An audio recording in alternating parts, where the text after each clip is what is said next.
Organized labor in Nigeria has asked the government to immediately reverse the pump price of petrol to 65 naira per litre or face indefinite general strike, mass rallies and street protests across the country. The president of the Nigeria Labour Congress, Abdul Wahid Omar, disclosed this at the end of its National Executive Committee meeting in Abuja on Wednesday. AIT's Omar Bazwai tells us more.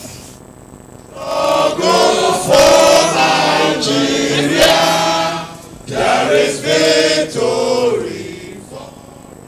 In one voice and in a common accord, organized labor in Nigeria rise against the removal of fuel subsidy.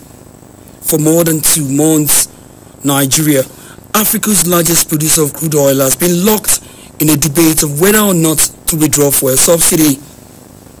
But on the 1st of January, government pulled out this subsidy, acting against labor's position. The move has triggered increase in pump price from 65 naira to between 141 naira and 200 naira per litre. The immediate impact is an increase in the prices of goods and services. This prohibitive increase in price of PMS once again confirms the position of labor that deregulation to this government means incessant price increase of a strategic product such as petrol that impact on cost of living.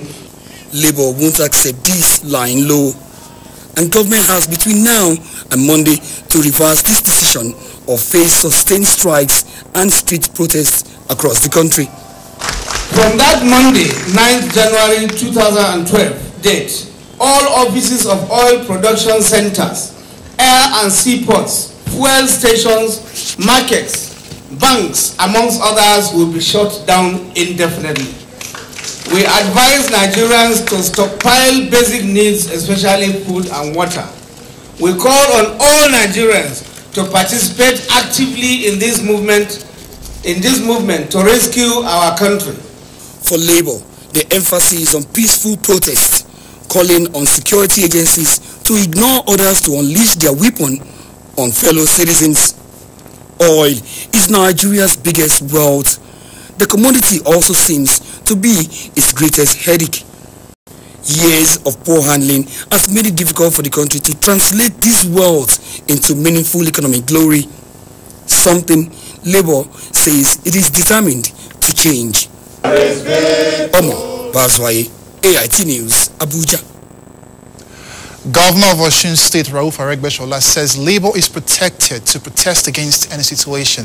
Governor Aregbesola spoke this Wednesday in Osogbo shortly after meeting with the leadership of the NLC and the TUC in the state, however, appealed against allowing such protests to degenerate into violence and destruction of property.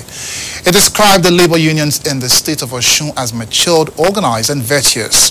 Governor Aregbesola also said his party ACN has dissociated itself from the petroleum subsidy removal, which he described as too sharp for rational consideration. Speaking on behalf of Labour, Chairman of the Trade Union Congress in the state, Francis Adetunji, assured the government that the envisaged protest will be crisis-free, stressing that it will not be targeted against the government of Osun State. He also assured that measures shall be taken to ensure that the protest is not hijacked by undesirable elements. The federal government has ordered the immediate supply of diesel engine vehicles to cushion the effects of the current cost of premium motor spirit in the country. Minister of Information Labaran Mako told State House correspondents on Wednesday after an emergency meeting of the Federal Executive Council that government was already in discussion with transport-related organizations like National Union of Road Transport Workers on the immediate implementation of the program. AIT's Anoyoyo Gegboge reports that 5% of the vehicles will be produced by local manufacturers to stimulate employment opportunities. The Federal Executive Council at the end of 2010 had scheduled its first meeting of 2012 for January 11, but it was forced to return to the council chambers on January 4, following the fury of the people over the astronomical increase in the price of petrol, which came into effect on January 1, 2012.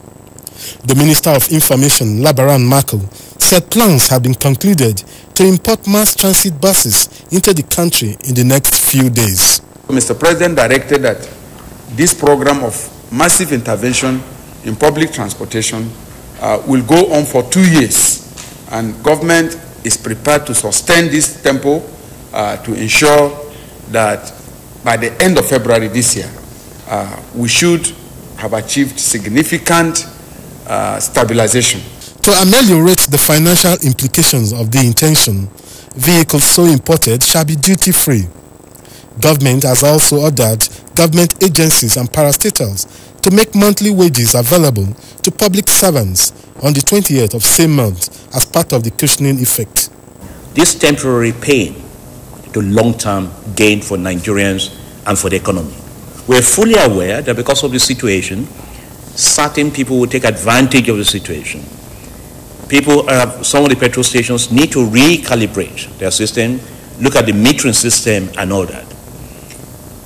The Sun, Waste and Measures Department within my ministry, the Consumer Protection Council are all working with DPR to make sure that some individuals do not take advantage of the situation. Government will also concentrate on rail transport as the rehabilitation will witness sustainable and robust effort of all those concerned.